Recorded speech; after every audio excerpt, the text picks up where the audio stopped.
ADGP MR Ajith കുമാറിന്റെ അനധികൃത സ്വത്ത് സമ്പാദന കേസ് വലിയ വാർത്തയായിരുന്നു ഇടക്കാലത്ത് മാധ്യമങ്ങളിൽ. PV അൻവറാണ് അക്കാര്യം ആവർത്തിച്ച് ഉന്നയിച്ചത്. PV അൻവർ CPM-ൽ ഉണ്ടായിരുന്ന ഘട്ടത്തിലാണ് ഈ ആരോപണം ഉന്നയിക്കുന്നത്. അതുകൊണ്ട് തന്നെ അതേക്കുറിച്ച് അന്വേഷിക്കാൻ തീരുമാനിച്ചു. ഉത്തരവാദിത്തപ്പെട്ട MLA എഴുതി കൊടുത്താൽ അന്വേഷിക്കാതിരിക്കില്ല സർക്കാർ എന്നാണ് മുഖ്യമന്ത്രി അന്ന് പറഞ്ഞത്. അതേക്കുറിച്ച് അന്വേഷിച്ചു. വിജിലൻസാണ് അന്വേഷിച്ചത്. വിജിലൻസ് റിപ്പോർട്ട് കോടതിയിൽ കൊടുത്തു. കോടതിയിൽ കൊടുക്കുന്നതിന് മുമ്പ് വിജിലൻസ് റിപ്പോർട്ട് മുഖ്യമന്ത്രിക്ക് കൈമാറി. മുഖ്യമന്ത്രി അത് അംഗീകരിച്ചു. അതിനുശേഷം വിജിലൻസ് കോടതിയിൽ സമർപ്പിച്ചു. അപ്പോൾ കോടതി വലിയ പരാമർശം നടത്തി. ഒന്ന്, അന്വേഷണം തുടരാം എന്നായിരുന്നു. MR അജിത് കുമാറിനെതിരെയുള്ള അന്വേഷണം തുടരണം എന്നായിരുന്നു വിജിലൻസ് കോടതിയുടെ പരാമർശം, തീരുമാനം. അതേസമയം മറ്റൊരു കാര്യവും കൂടി പറഞ്ഞു മുഖ്യമന്ത്രിക്കെതിരെ. മുഖ്യമന്ത്രി എങ്ങനെയാണ് വിജിലൻസ് റിപ്പോർട്ട് പരിശോധിക്കുന്നത്? അതിന് എന്തധികാരമാണ് മുഖ്യമന്ത്രിക്കുള്ളത്? മുഖ്യമന്ത്രി എങ്ങനെ വിജിലൻസ് അന്വേഷണത്തിന് അല്ലെങ്കിൽ റിപ്പോർട്ടിന് അംഗീകാരം നൽകി? തുടങ്ങിയ ചോദ്യങ്ങളാണ് ചോദിച്ചത്. മുഖ്യമന്ത്രിയെ നിശിതമായി വിമർശിച്ചു വിജിലൻസ് കോടതി. അതിനെതിരെ ഹൈക്കോടതി സമീപിച്ചു. MR അജിത് കുമാർ അദ്ദേഹത്തിന് എതിരെ അന്വേഷണമാകാം എന്ന കാര്യത്തിലാണ് ഹൈക്കോടതിയെ സമീപിച്ചത്. സർക്കാർ മുഖ്യമന്ത്രിക്കെതിരെയുള്ള പരാമർശം നീക്കിക്കിട്ടണം എന്നാവശ്യപ്പെട്ടുകൊണ്ടും ഹൈക്കോടതിയെ സമീപിച്ചു. ഇപ്പോഴത്തെ ഹൈക്കോടതിയുടെ ഉത്തരവ് വന്നിരിക്കുന്നു. മുഖ്യമന്ത്രിക്കെതിരെയുള്ള പരാമർശം റദ്ദാക്കി. അത് അനുചിതമാണ് എന്ന് പറഞ്ഞുകൊണ്ട് കീഴ്ക്കോടതി, വിജിലൻസ് കോടതി എന്തടിസ്ഥാനത്തിലാണ് ഇങ്ങനെ പറഞ്ഞത് എന്ന ചോദ്യം അന്ന് തന്നെ ഉയർന്നിരുന്നു. വിജിലൻസ് അന്വേഷണ റിപ്പോർട്ട് വിജിലൻസിന്റെ ചുമതല വഹിക്കുന്ന മന്ത്രി കാണാറുണ്ട് എന്നത് ഒരു വസ്തുതയാണ്. നേരത്തെ SNC ലാവ്ലിൻ കേസിൽ നാം അത് കണ്ടതാണ്. SNC ലാവ്ലിൻ കേസിൽ വിജിലൻസ് ആണ് ആദ്യം അന്വേഷിച്ചത്. ആ അന്വേഷണത്തിൽ പിണറായി വിജയൻ കുറ്റക്കാരനല്ല എന്ന് പറഞ്ഞു. പിണറായി വിജയനെ പ്രതിപ്പട്ടികയിൽ പോലും ഉൾപ്പെടുത്തിയില്ല. ആരാണ് ഭരിക്കുന്നത്? ഉമ്മൻചാണ്ടി, കോൺഗ്രസ്, UDF. ആരാണ് ആഭ്യന്തരമന്ത്രി? ഉമ്മൻചാണ്ടി. ആ റിപ്പോർട്ട് ആഭ്യന്തര വകുപ്പ് മന്ത്രിയായ മുഖ്യമന്ത്രി ഉമ്മൻചാണ്ടി കാണുകയും അതിന് അംഗീകാരം നൽകുകയും ചെയ്തു. തൊട്ടടുത്ത ദിവസം വലിയ വാർത്തയായിരുന്നു.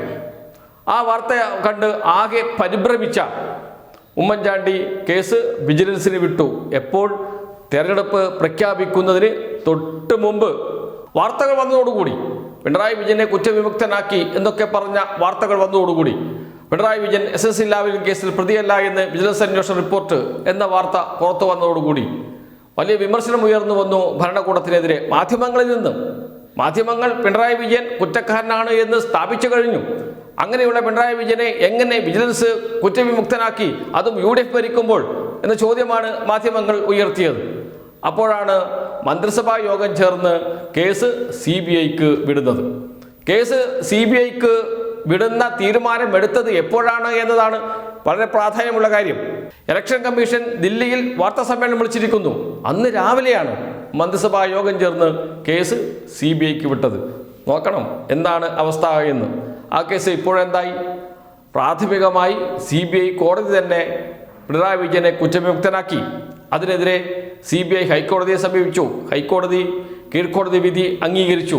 അവിടെയും പിണറായി വിജയനെ കുറ്റവിമുക്തനാക്കി. പ്രതിപ്പട്ടികയിൽ പോലുമില്ല അദ്ദേഹം. അതിനെതിരെ CBI സുപ്രീം കോടതിയെ സമീപിച്ചിട്ടുണ്ട്. പക്ഷേ സുപ്രീം കോടതിയിൽ CBI ആ കേസ് പ്രസ് ചെയ്യില്ല.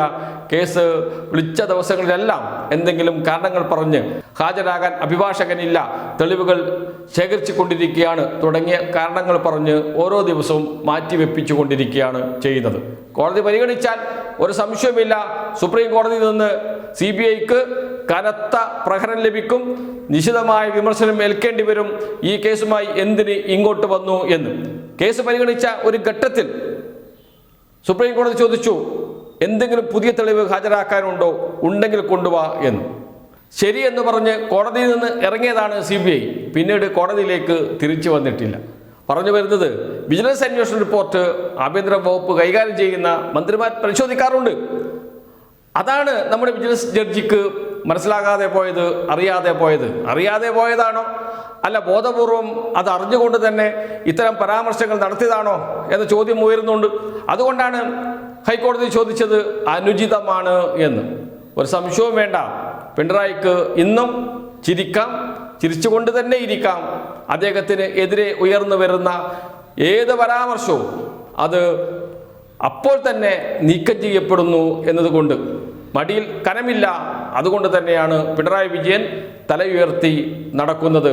CPIM നേതാവാണ്, മുതിർന്ന നേതാവാണ്, ഇന്ത്യയിലെ തന്നെ ഏറ്റവും മുതിർന്ന നേതാക്കളിൽ ഒരാളാണ്. അദ്ദേഹം തല ഉയർത്തി നടക്കുന്നത് ഒരു സംശയവും വേണ്ട, മടിയിൽ കനമില്ല എന്നതുകൊണ്ട് തന്നെയാണ്. അത് ആവർത്തിച്ച് ഉറപ്പിക്കുന്നതാണ് ഹൈക്കോടതിയിൽ നിന്ന് ലഭിച്ച പുതിയ ഉത്തരവ്.